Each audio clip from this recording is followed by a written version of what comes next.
Je suis vraiment ravie d'être là aujourd'hui, surtout pour animer la plénière, aux côtés de Bilal, hein, vous l'avez compris, de Vente Privée, qui est Head of Payment, et de Nicolas, qui est Payment and Fund Manager, oui, SNCF. Donc voilà, des intervenants de qualité. Je pense qu'on a fait une pré-interview en amont, j'ai appris beaucoup de choses. C'est intéressant sur le paiement, notamment pour les e-commerçants. Souvent, c'est le maillon faible. Finalement, du tunnel de conversion, on va vraiment travailler sur l'acquisition, sur le parcours d'achat, et puis parfois on oublie le paiement. Et vous le verrez aujourd'hui, c'est quand même un levier de conversion extrêmement important.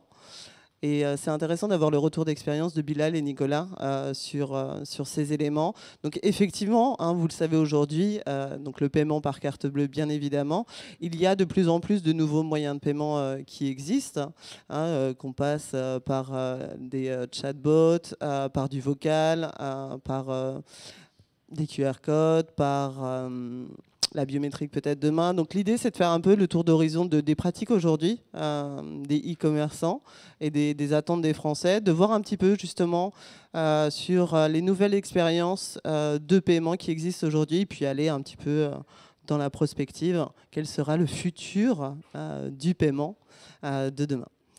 Donc voilà, Bilal, donc merci d'être là. Aujourd'hui, on en est où sur les Français et le paiement en e-commerce? Quels sont les moyens de paiement publicité? Qu'est-ce qui fonctionne aujourd'hui? Bonjour à tous, merci d'ailleurs pour l'invitation. Aujourd'hui, quand on a un e-commerçant français, le moyen de paiement le plus utilisé, bien sûr, c'est la carte bancaire, mais pas que. Aujourd'hui, il y a de plus en plus de moyens de paiement, comme tu le disais. En fonction de l'âge, etc., des gens qui vont acheter, ils vont plutôt plébisciter un moyen de paiement qu'un autre. Et aujourd'hui, dans l'e-commerce, contrairement au commerce classique, quand on a 100 personnes qui rentrent dans un commerce classique, brick and mortar, il y en a 20 qui achètent. Donc la phase de paiement, à la rigueur, voilà. Mais dans l'e-commerce, quand il y a 100 personnes qui rentrent, il y en a sur votre site, il y en a à peine 2 qui achètent. Donc le moment du paiement est primordial et fournir le bon moyen de paiement en fonction des personnes qui se présentent est primordial si on veut finaliser une vente, ce qui est le but de tout e-commerçant. Du coup, ça devient le maillon fort, hein, la page paiement. Vous pouvez faire de l'acquisition autant que vous voulez. S'ils ne convertissent pas, vous ne vendrez pas. Donc la page paiement est vraiment la phase critique, c'est la phase de frein. Et si vous ne ciblez pas, comme disait Bilal, en fonction de l'âge, en fonction du produit, le moyen de paiement adéquat, vous aurez un refus, ou en tout cas vous n'aurez pas de conversion. Ce frein-là, notre travail à nous, Bilal et moi et tous nos homologues du e-commerce, c'est de trouver le meilleur moyen pour faire du frictionless. Ce qu'on appelle le frictionless, c'est, Bilal a dit, le moyen de paiement plébiscité en France, c'est la carte. Vous êtes obligé de rentrer votre numéro de carte, rentrer votre date de validité, votre nom, votre prénom. Tout ça, ça prend du temps. Tout ça, il faut essayer de trouver le moyen pour automatiser un tant soit peu cette page-là et faire du paiement invisible qui est le rêve de tout le monde. Ouais, on en a beaucoup parlé du paiement invisible. Et du coup, justement, dans ce paiement invisible et dans cette notion d'aujourd'hui, nos clients et vos clients et les vôtres aussi également sont devenus mobile first. Comment on gère cette problématique? Comment, justement, on fait en sorte que le paiement à travers des interfaces mobiles soit le plus fluide et le plus transparent possible? Alors, toutes les pages de paiement, toute la phase de paiement est développée chez la plupart des retailers en mobile first. Aujourd'hui, quand on passe par des PSP, certains PSP ne sont pas encore mobile first. Donc on a une navigation et un affichage dégradé. Donc on sait que quand on a une appli comme la nôtre où il y a aujourd'hui on a quasiment 70% de notre flux qui vient des apps. Forcément, on pense mobile first, on pense la page de paiement, mais aussi l'expérience, on la pense d'abord et avant tout mobile first, avant de développer la partie desktop quasiment. Donc au-delà de la carte, il y a aussi, aujourd'hui, donc il y a PayPal, il y a Apple Pay, Google Pay, etc. Donc on ajoute aussi tous ces moyens de paiement qui sont pensés mobile first pour essayer d'adresser au mieux le besoin, enfin ce besoin et permettre aux membres qui achètent de payer le plus facilement et de manière la plus fluide possible. Et ça se concrétise comment chez Oui SNCF, par exemple? Alors, nous, on a toujours peur de la data. Et donc, l'envoyer à de l'Apple Pay, à du GAFA, on n'a pas trop. La data, c'est une valeur, on n'a pas trop envie de tout leur envoyer. Donc, on a du PayPal sur nos applications européennes pour adresser des pays comme l'Allemagne qui sont très friands de ce type de paiement, à l'inverse de la carte chez nous. On réfléchit, mais on a peur aussi de la cannibalisation. La carte fonctionne très bien. Les coûts des GAFA sont nettement supérieurs. Donc on regarde aussi notre ROI là-dessus. Ça ne veut pas dire qu'on ne va pas le faire, ça veut dire qu'on veut le faire de la meilleure façon en termes d'expérience utilisateur. Donc forcément, avec ces moyens de paiement-là, c'est la meilleure solution. Mais la SNCF en grand est quand même très attentive à nos envois de données. Et qu'en est-il, parce qu'on parle de la carte bleue, etc., et des nouveaux moyens de paiement, il y a aussi donc cette nouvelle expérience de paiement.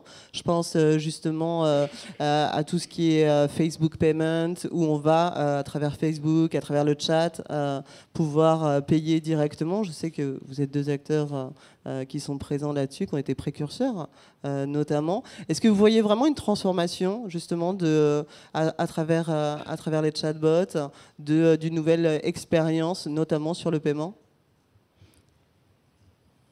Si on regarde Vivatech, pour ceux qui y étaient la semaine dernière, notre bot était présent. On l'a bien présenté. Oui, on peut faire du paiement via le bot, à une condition, c'est d'avoir un compte client avec sa carte enregistrée. Et sa carte enregistrée avec une authentification via le système 3D Secure. Une fois que vous l'avez fait une fois, vous n'avez plus besoin de le faire derrière et vous pouvez payer via le bot sans souci. Encore une fois, on fait attention à l'enregistrement des données de paiement via le bot. Donc, à aucun moment, on demande à nos clients de saisir son numéro de carte via le bot. Et de toute façon, légalement, ça risque d'être compliqué. Le commerce vocal, c'est quelque chose qu'on regarde, etc. Mais après, c'est pas forcément adapté à toutes les expériences d'achat.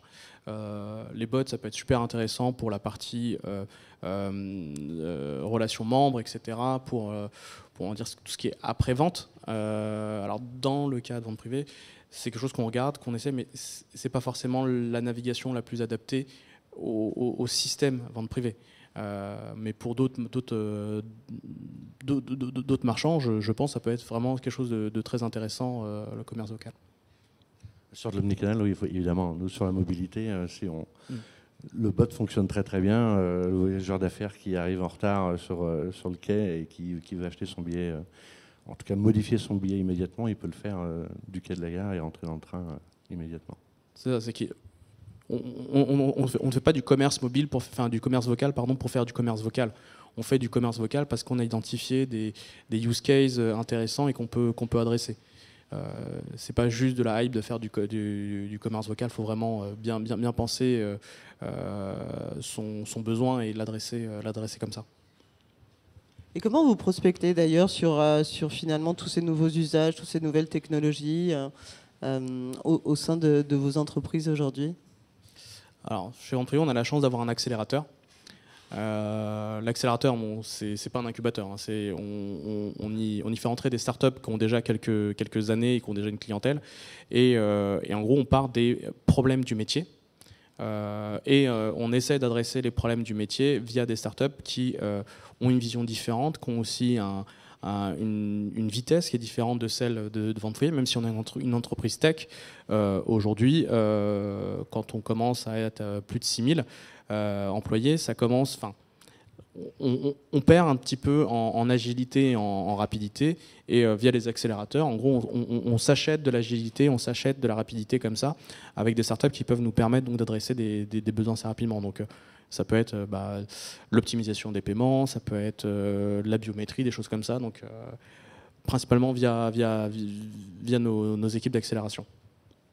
Et on a notre accélérateur aussi, on se bataille souvent avec VP à celui qui va rentrer chez nous en premier.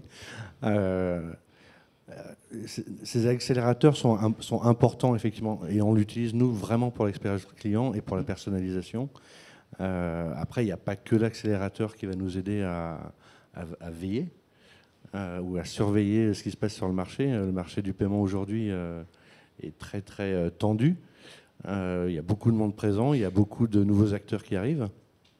Et c'est lors de ces conférences, lors des conférences dédiées au paiement ou au risque, où on va rencontrer de l'innovation. Maintenant, on ne va pas investir sur toutes les innos qui sortent. Elles sont principalement américaines, voire anglaises. Et au niveau, encore une fois, au niveau réglementaire, il faut faire extrêmement attention à ce Ou qu'on va chinoises. faire. Ou chinoises. Et les Chinois sont bien en avance par rapport à nous sur le paiement, entre autres. On parlait de réglementation. On va parler d'un sujet. Je ne sais pas si tout le monde est au courant. Donc, j'en ai parlé beaucoup avec Bilal et Nicolas. Est-ce que vous pouvez m'en dire plus sur la nouvelle réglementation DSP2 qui finalement va avoir quand même un fort impact sur tous les e-commerçants? J'ai une question. Ouais. Est-ce que quelqu'un connaît la DSP2? Levez la main les marchands. Voilà, c'est intéressant les de marchands. voir. Levez la main les marchands qui sont au courant de la DSP2, de l'impact que ça va avoir. Donc il y en a Ouais, 5 dans la salle. Levez la main les marchands tout court qui ne sont pas au courant. Et voilà. Voilà. Donc la DSP2, c'est une réglementation européenne qui rentre en application en France au 14 septembre. Vous connaissez tous le 3D Secure. Cette nouvelle réglementation, en fait, son but premier, c'est aider à l'innovation en Europe dans le monde du paiement, mais aussi faire baisser la fraude. Et pour faire baisser la fraude, en gros, il y a une transcription de cette réglementation européenne qui va imposer, à partir du 14 septembre, d'authentifier de manière forte toute transaction supérieure à 30 € en e-commerce. Donc qu'est-ce que ça veut dire authentifier de manière forte? C'est aujourd'hui le seul moyen qu'on ait, c'est faire un 3D Secure. Donc je ne sais pas si vous utilisez tous le 3D Secure, mais aujourd'hui, en gros, il y a 40% des transactions faites en France, un peu plus, 41 je crois, qui sont faites en 3D Secure. Demain, potentiellement, à partir du 14 septembre, ça sera 100% de 3D Secure pour tout le monde. Donc les marchands qui n'ont pas forcément déjà de 3D Secure V1 vont en plus devoir intégrer un nouveau protocole qui s'appelle 3D Secure V2. Et donc cela imposera en fonction... Après, le législateur a aussi laissé une porte de sortie en disant qu'on pouvait demander des exemptions, mais ces exemptions sont en fonction de votre taux de fraude. Donc plus vous êtes un marchand vertueux et vous avez un taux de fraude bas, plus vous pourrez demander des exemptions et potentiellement les banques émettrices des cartes, donc ce n'est plus vous en tant que marchand qui pourrez commander ça, c'est vraiment la banque qui a émis la carte pour éventuellement vous exempter de faire un 3D Secure. Donc c'est vraiment un changement où aujourd'hui c'est le marchand qui pilote en fonction de son risque sur des membres, enfin des gens qui viennent acheter régulièrement chez lui, etc. Il n'a aucune raison de demander du 3D Secure régulièrement. Là, il perd la main et c'est la banque qui a émis la carte qui va choisir est-ce qu'on fait du 3D Secure ou pas. Est-ce qu'on fait une authentification ou pas? Ouais, est-ce qu'on fait une authentification ou pas? 3D Secure, en fait, vous avez compris, le 14 septembre, vous serez obligé d'en faire, quoi qu'il arrive. Donc avant, on ne le faisait pas, ou on débrayait en fonction de la concurrence, en fonction du parcours client. Au 14 septembre, vous êtes obligé de faire une transaction en 3DS, et c'est la banque émettrice, une porteuse de la carte, qui va décider de lancer une authentification ou pas, en fonction de sa connaissance client. Et la connaissance client que lui, il l'a par rapport à son client et sa carte, mais elle va être enrichie par de la donnée que nous, marchands, on pourrait envoyer via l'autorisation ou via l'appel du 3D Secure pour la banque émettrice. Et en fonction de ces données-là que vous allez envoyer, elle va être capable de dire elle est plus proche de la fraude ou pas, donc je vais lancer une authentification ou pas. Mais du coup, ça va avoir un impact assez important pour les e-commerçants, le 3D Secure, parce que finalement, dans mon parcours d'achat, je vais recevoir un code SMS, je vais devoir checker mon mobile, rentrer ce code, etc. Ça va avoir un impact sur les taux de conversion, vous en pensez quoi? Alors, avant l'impact sur le taux de conversion, il va y avoir un impact sur le système d'authentification. Parce que ce qu'on appelle l'OTP-SMS aujourd'hui, qui est largement utilisé en France, le régulateur français a dit que ce n'était plus un système validé dans le cadre de la DSP2. C'est même le BER. C'est l'autorité de régulation des banques européennes qui a décrété que le SMS n'était plus un facteur d'authentification forte. Donc la Banque de France s'est donné 3 ans aux banques françaises pour trouver un système autre que le SMS tout seul pour authentifier les paiements sur Internet. Exactement. Donc du coup, les banques, pour ceux qui ont un smartphone, en général, ils ont leur application bancaire installée et ce sera un jeu entre l'application du marchand et l'application bancaire qui fera l'authentification via de la biométrie normale, dans la plupart des cas.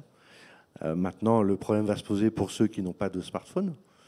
Là, aux banques de réfléchir à comment ils vont faire. Et l'impact sur la conversion, vous l'avez compris, il y a encore un usage client qu'il va falloir, où nous, marchands, on va être encore une fois obligés d'éduquer. Ce n'est pas les banques qui vont communiquer à ce niveau-là. Ou en tout cas, via l'application bancaire, ils vont faire des messages. Il y en a qui sont sortis hier qui sont assez incompréhensibles et illisibles.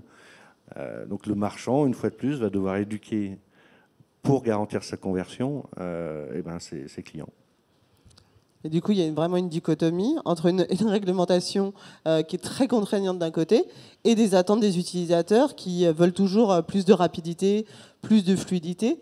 Il y a vraiment une prise de conscience de ça par rapport à cette réglementation. Je sais que vous aussi, vous intervenez, vous êtes très présent dans ces commissions justement pour évangéliser sur cette problématique également.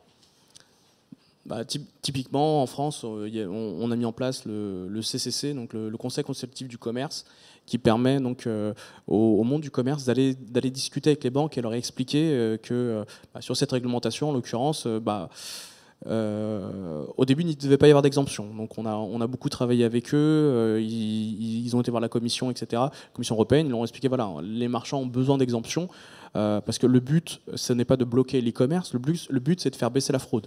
Heureusement, Dieu merci, les marchands n'avaient pas attendu cette réglementation européenne pour lutter contre la fraude. On sait tous que la fraude, c'est quelque chose de néfaste au commerce. Parce que ce que va retenir une personne, c'est je me suis fait frauder sur tel site, et c'est ce site-là qui va pâtir de ce qu'a fait le fraudeur.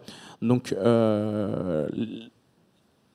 depuis 3-4 ans, le taux de fraude sur Internet est en baisse en France, ce qui n'est pas le cas partout en Europe. La France est plutôt bon élève en ce qui concerne la gestion de la fraude sur les paiements sur Internet. Maintenant, voilà, on fait partie de l'Europe, donc la réglementation est européenne, donc elle s'applique à tout le monde. Mais tu parlais de conversion, etc. Enfin, le 3D Secure, en fonction des pays, c'est entre 10 et 25% d'abandon en plus au moment du paiement. Donc c'est juste énorme. Et donc quand on parle de frictionless, c'est vraiment ça. Le 3D Secure est vraiment un facteur de friction qui... les gens, ils sont assis tranquillement devant leur télé, ils n'ont pas envie de se lever pour aller chercher leur smartphone pour faire un 3D Secure. Ou les incidents. Depuis le début de l'année, on a eu quasiment un incident sur l'infrastructure 3D Secure par semaine.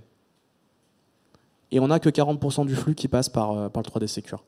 Donc aujourd'hui, nous, tous les marchands, on est assez, on est inquiet. On est inquiet sur comment va se passer cette phase de changement, parce que si les infrastructures déjà aujourd'hui ne tiennent pas la charge alors que tout le flux n'y passe pas, que va-t-il se passer demain quand 100% du flux e-commerce passera par ces mêmes infrastructures? Exactement. Et du coup, quand vous comparez VP et SNCF par rapport à d'autres petits marchands, où nous, on a des équipes de dev en interne, on a des structures paiement et fraude, où on est capable effectivement de réagir, d'aller voir le CCC, d'aller voir la Banque de France ou la Commission européenne. L'impact le plus important, ça va être sur l'ensemble des petits marchands qui n'ont pas forcément cette capacité-là, humaine et technique, et qui se reposent sur des prestataires qui doivent répondre à la DSP2 et à l'ensemble de leur chaîne de paiement et de lutte contre la fraude. Et donc les petits marchands, ils auraient, depuis 1 an, devraient ou doivent discuter avec leurs prestataires pour répondre à cette DSP2. Et aujourd'hui, ce n'est pas le cas. On a vu, l'exemple est concret quand on a posé la question. Et le gros problème, c'est est-ce que tout l'écosystème aussi sera prêt au 14 septembre? Aujourd'hui, ceux qui sont marchands, je vous engage à demander à votre prestataire, donc à votre PSP, que ce soit Worldline, Ingenico, quel qu'il soit, Adyen, s'il est prêt. Mais si certains vont dire qu'ils sont prêts, etc. Donc faites aussi attention au marketing, parce que être prêt, la définition d'être prêt est assez variable en fonction du prestataire. Mais au-delà du PSP, il faut aussi que votre banque acquéreur soit prête, et aussi que la banque émettrice des cartes soit prête. Et tout le monde doit être prêt au 14 septembre. Donc ça risque d'être assez... C'est tendu parce que... Voilà. Qu'est-ce que ça veut dire être prêt? Rien ne nous confirme aujourd'hui que l'ensemble de la chaîne est prête, jusqu'au marchand, parce que nous, il faut qu'on développe aussi pour être prêt au 14 septembre. Et si la chaîne de paiement n'est pas prête en amont, nous, on ne va pas être prêt non plus. Donc prêt, ça veut dire qu'on est capable de faire des tests de bout en bout. Et aujourd'hui, il y en a très très peu qui ont été effectués, et ceux qui ont été effectués ne sont pas rassurants. C'est ça. On parlait de temps, justement, de secondes, de l'impact en termes de chargement. Aujourd'hui, personne n'aime rester devant une page avec un petit loader, etc. Aujourd'hui, l'instantanéité est ce qui prévaut partout. Demain, il faudra se dire que les messages vont être plus longs. Au moment où vous allez payer, aujourd'hui, vous saisissez votre carte, vous appuyez sur le bouton payer, et généralement, quand on est en 103D Secure, en 500 millisecondes, 1 seconde, vous avez la page de confirmation qui s'affiche. Demain, on va devoir donc cliquer sur le bouton, demander à la banque est-ce qu'on a le droit d'avoir une exemption, qu'elle nous réponde. Si on n'a pas le droit d'avoir une exemption, il faudra qu'on fasse donc un 3D Secure ou pas, et qu'après on fasse l'autorisation à la banque. Donc, en gros, les temps, ce qui s'affichait avant en 500 millisecondes à 1 seconde, demain va prendre 3, 4, peut-être 10 secondes. Et on ne sait même pas l'évaluer parce qu'aujourd'hui, on a très peu de recul. Et aujourd'hui, on travaille principalement sur des modes pilotes. Et donc, on ne sait pas de combien ce temps de paiement va être augmenté, mais on sait qu'il sera au minimum 2, 3, 4, peut-être 10 fois plus long. Et donc, au niveau de l'expérience utilisateur, ça va être différent. Il va falloir donc réexpliquer aux gens, les réhabituer à ces temps dont ils ont perdu l'habitude. Et est-ce que ça va avoir finalement, on parle aussi beaucoup des GAFA qui entrent aussi de paiement dans leur écosystème. Donc je pense à Amazon Pay, à Google Wallet, Facebook Paiement. Est-ce que finalement, on parlait d'Amazon, qui est en équipe de 100 développeurs et 20 personnes aussi pour piloter cette partie-là. Est-ce que ça va permettre finalement d'avoir plus de ce type de paiement en France? Est-ce que ça va leur permettre d'accroître sur cette partie-là? Vous en pensez quoi? J'étais à la Commission européenne à Bruxelles mardi. Amazon Pay était là, ils sont là aussi, dans cette salle. Ils ont fait un gros travail de lobby. Donc, ils ont rencontré l'ensemble des banques européennes. Ils ont la capacité de le faire. 120 personnes dédiées à la DSP2, c'est juste énorme. Évidemment que ça va leur permettre d'intégrer un marché, de pousser un marché et d'être présent, et probablement prêt pour la DSP2, prêt pour du paiement quasi invisible. Mais nous, on va en profiter aussi, parce qu'on va profiter de ce lobbying, on va profiter du travail qu'ils ont pu effectuer. C'est pas pour on n'est pas très Amazon, vous l'avez entendu, pas très GAFA, je ne citais personne. On fait attention à nos données, et oui, ils vont être présents, mais encore une fois, il faut discuter avec eux, et il faut négocier sur le fait que ça peut être cher. Moi, je vous envoie de la donnée, donc je veux la négocier. Mais c'est un parcours client fluide, que ce soit Amazon, que ce soit Google, que ce soit Apple Pay. La DSP2 va probablement renforcer leur présence. Bah oui, parce que finalement, si on fait de la réglementation et qu'on va avoir un impact sur la fluidité, du coup, on va perdre en taux de conversion. Alors peut-être que justement, grâce aux GAFA, qui eux vont avoir des parcours beaucoup plus fluides, certes, ça va avoir un coût plus élevé, mais on va gagner en conversion. Donc c'est quelque chose que les e-commerçants doivent étudier aujourd'hui. Alors, en fonction des commerçants, on a tous une dépendance plus ou moins grande aux GAFA, parce qu'ils fournissent l'infrastructure pour certains, parce qu'il y a une dépendance vis-à-vis des moteurs de recherche pour pas mal de marchands. Justement, donc ça fait partie, enfin, ils font partie de la phase d'acquisition, donc on va pas le nier, mais aujourd'hui, au niveau du paiement, je pense qu'il est dangereux pour la France et pour l'Europe de dépendre d'acteurs purement américains. Par exemple, pour les cartes de paiement, toutes vos cartes sont co-brandées Visa, Mastercard, toutes les cartes françaises en tout cas. Demain, on ne sait jamais. Enfin, si un litige commercial entre les États-Unis et l'Europe, que se passe-t-il? Donc aujourd'hui, certains marchands font partie de l'OSMP qui fait partie de la Banque de France, et on est là pour essayer justement de créer une stratégie française et européenne sur les moyens de paiement et nous permettre de ne pas être dépendant d'autres entités qui n'ont pas forcément les mêmes objectifs que nous. Et bien sûr, on a une souveraineté à jouer, et c'est ce que la Banque de France et l'Europe font avec le régulateur. Il y a le GIECB, qui est quand même présent, qui fait son travail de GIE en essayant de contrer à l'époque Visa, Master et Amex. Et oui, bien sûr qu'il faut avoir cette souveraineté en tête, et bien sûr qu'il faut la défendre. Maintenant, quand on paye en Visa,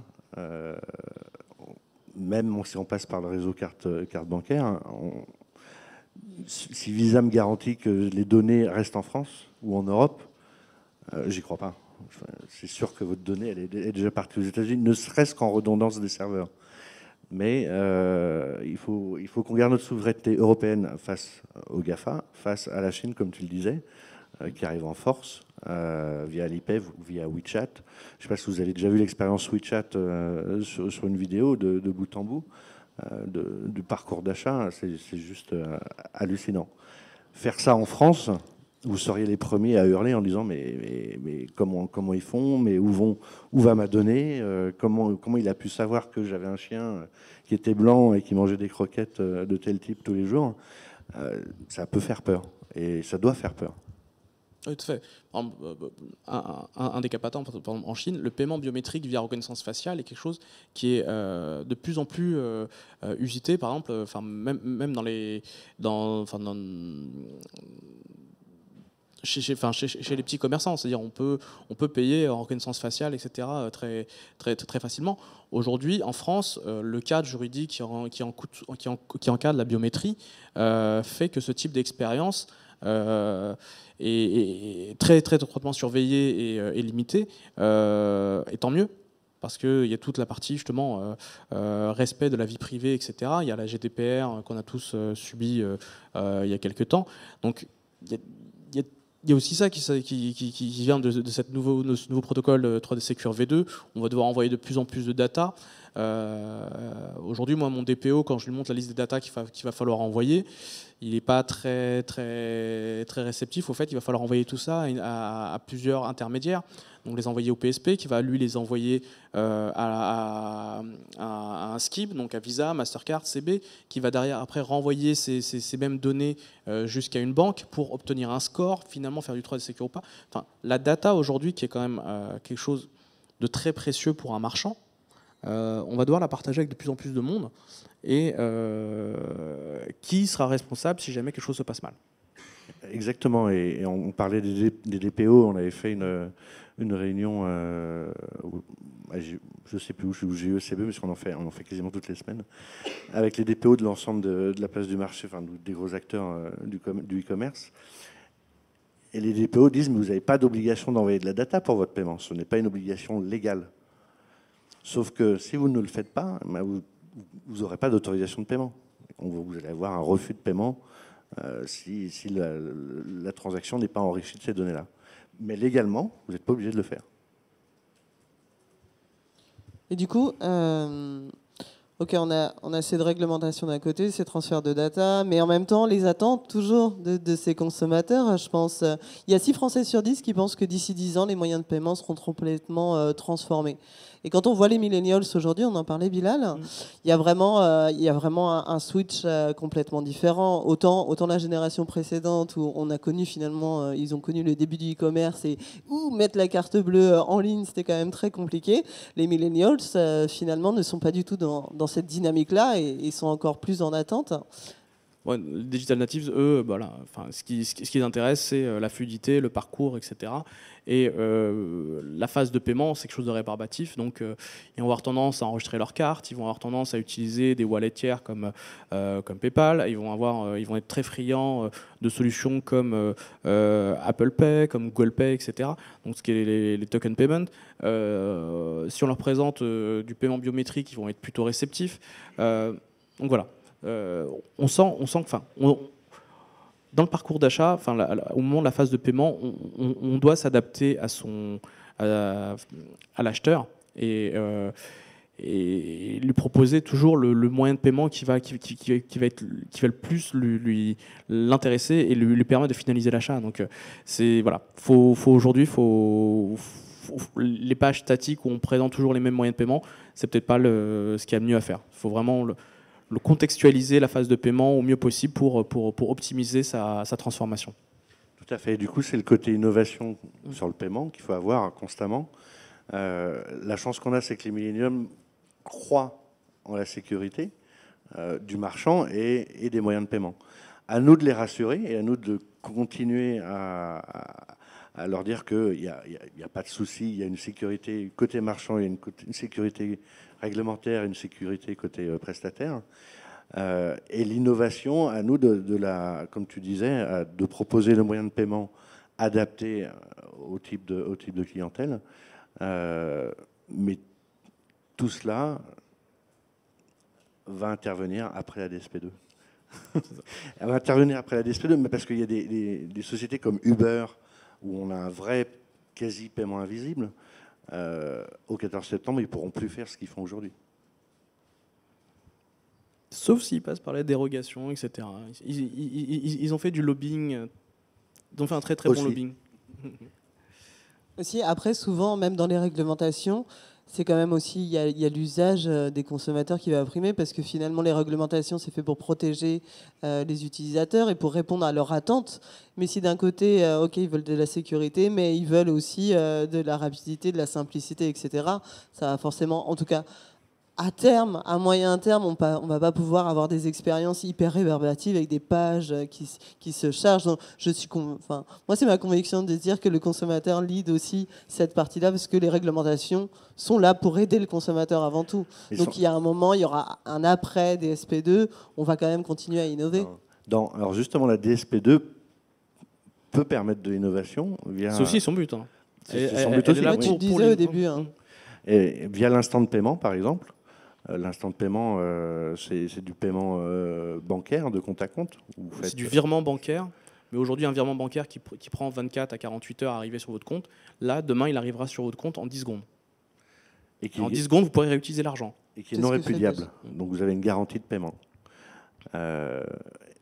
Du coup, l'authentification forte devient primordiale dans ce type de paiement. Et il faut encore une fois que les prestataires soient prêts. Et les banques françaises aujourd'hui, sur l'instant de paiement, il n'y en a pas. Les néobanques, du coup, est-ce qu'elles vont tirer leur épingle du jeu ? Alors, les néobanques, etc. Mais aujourd'hui, le gros problème de ce nouveau moyen de paiement, si vous travaillez dans le travel, etc., c'est quelque chose de super intéressant parce que vous ne serez plus limité en principe, donc ça dépendra aussi des banques, par les plafonds des cartes. Aujourd'hui, j'ai 5 000 € sur mon compte, je veux acheter un voyage à 4 000 €, je ne peux pas forcément le faire avec ma carte, ou je suis obligé de le faire en plusieurs fois, etc. Ou si je veux le payer tout de suite, je suis obligé de faire un virement bancaire. Et le virement bancaire, ça prend un peu de temps, etc. Là, je pourrais payer mon voyage instantanément, en 10 secondes, l'argent sera disponible sur le compte de l'agence de voyage et mon voyage sera réservé. l'intérêt de tout ça, c'est aussi pour les marchands. Si demain je dois rembourser un membre parce qu'il m'a rendu de la marchandise, etc., il n'était pas satisfait, plus vite je le rembourserai, plus vite je suis certain qu'il va revenir aussi. Mais derrière tout ça, en fait, il y a un business model qui n'est pas adapté à l'e-commerce. Et les banques, en tout cas les banques françaises, ne sont pas encore prêtes à adapter ce moyen de paiement à l'e-commerce parce qu'aujourd'hui, ça a été pensé en peer-to-peer. Je fais du virement d'une personne à l'autre. Donc, c'est la personne qui émet le virement, donc la personne qui achète, qui paye pour nous payer. Donc, en tant que marchand, c'est un peu compliqué de lui dire bah, tu vas me payer plus vite, mais en plus, ça va te coûter de l'argent. Aujourd'hui, c'est entre 50 centimes et 1 euro.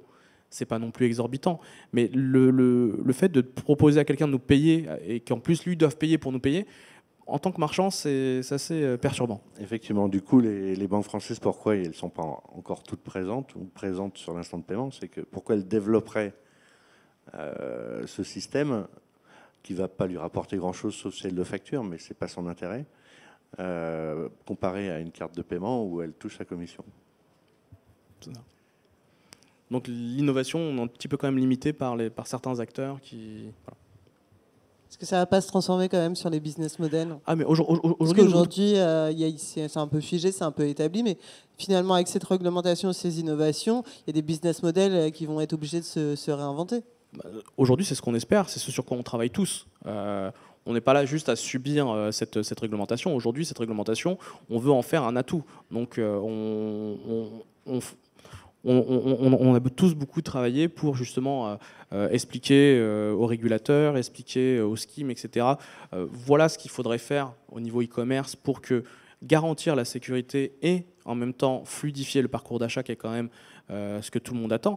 Mais aujourd'hui, voilà, il y a une phase qui va être un peu compliquée sur la fin de l'année, début de l'année prochaine, mais on a bon espoir d'arriver à faire de ces contraintes, entre guillemets, des avantages et pouvoir très rapidement refournir un parcours d'achat 100% frictionless, extrêmement fluide, où en fait toute la complexité, toute la sécurité sera limite en arrière-plan et pour l'acheteur sera la plus transparente possible. Mais ça va demander beaucoup de travail. Ça va demander un travail de transition et d'apprentissage. C'est ça. Parce que le but du jeu au départ, c'est de faire baisser la fraude. La fraude, nous, quand on a mis le 3DS, en l'espace de 2 mois, on l'a divisé par 3. Donc c'est pour vous rassurer sur le côté 3DS, vous réduisez vos chargebacks par 3. Ensuite, l'apprentissage pour la lutte contre la fraude, elle se fait sur au moins une année, 2 ans. Puisque le fraudeur, vous analysez vos retours d'impayés, vous voyez où le nuage de fraude se situe et vous adaptez votre lutte contre la fraude en fonction. Et donc cet apprentissage-là, il ne se fait pas en 24 heures. Donc quand la DSP2 va arriver, quand le 3DS va arriver obligatoirement, ce n'est pas le lendemain que vous aurez réduit votre fraude. Il y a tout ce système d'apprentissage avec l'ensemble du système économique du paiement qui va apprendre entre eux et qui va apprendre ensemble, et à nous aussi de travailler avec ces émetteurs, avec ces acquéreurs, avec ces PSP pour leur dire là ça fonctionne pas, il faudrait faire peut-être du 3DS alternatif possible sur certains types de comportements. Voilà, donc c'est notre période de transition qu'on va s'imposer, parce que la date du 14 septembre, elle ne va pas changer. Par contre, cette transition-là, elle est naturelle et elle est obligée d'intervenir. Est-ce que ça tombe pas au bon moment aussi? Parce que finalement, on a cet aspect sécuritaire qui est quand même très important pour la majorité des Français. Et d'un côté, cette génération millennials où ils savent que tout tourne en background et qu'ils veulent vraiment du frictionless. Du coup, est-ce que c'est pas un bon moment finalement où on va passer d'une ère où il va falloir travailler sur la réglementation à une ère où on sera frictionless et où les millennials finalement seront vos principaux acheteurs de demain? La pyramide des âges et l'allongement de la durée de vie des gens fait quand même que les millennials vont pas représenter l'ensemble des acheteurs sur Internet, heureusement. Mais aujourd'hui, tout le monde, il n'y a pas que les millennials, tout le monde veut un parcours frictionless, et les marchands aussi, c'est aussi notre intérêt de le fournir. C'est juste que, voilà, le parcours frictionless tel que vous le connaissez aujourd'hui, où c'est uniquement le marchand qui le décide, etc., c'est fini. Il y a de nouvelles règles qui s'appliquent. Il va falloir retravailler toute cette partie-là dans votre parcours avec vos partenaires, avec les PSP, avec les schemes, avec les banques, etc. Donc voilà, c'est un nouveau frictionless qui va arriver. On parle de, par exemple, pour l'authentification, on parle d'inhérence passive. L'inhérence passive, c'est la capacité qu'on a à vous reconnaître à travers votre parcours au sein d'une application, la manière dont vous utilisez, dont les capteurs de votre téléphone réagissent parce que vous le tenez à votre main, que vous marchez avec, la pression que vous allez exercer sur l'écran, la vitesse à laquelle votre doigt va défiler sur l'écran, etc. Tous ces petits gestes que vous allez faire en tenant votre téléphone, les articles que vous allez regarder, etc., la manière dont vous allez les regarder, tout ça, font qu'on peut arriver à identifier quelqu'un de manière assez fiable pour dire la personne qui est derrière le téléphone, c'est bien celle qui habituellement utilise cette carte, utilise ce téléphone, etc. Donc je lui fais confiance. Mais en fait, la confiance, c'est vraiment le maître mot. Le paiement, surtout sur Internet, c'est d'abord et avant tout de la confiance. C'est parce qu'il n'y a pas de cash qui est échangé. Est-ce que j'ai suffisamment confiance dans ce que je vends à la personne à qui je le vends pour me dire la banque me paiera. Et donc travailler sur tout ça fait que les parcours vont changer, les technologies qu'on va mettre dans nos applications, les technologies qu'on va déployer vont changer et vont s'adapter à cette réglementation. Merci beaucoup, merci Bilal, merci Nicolas. Merci Audrey. Merci à vous.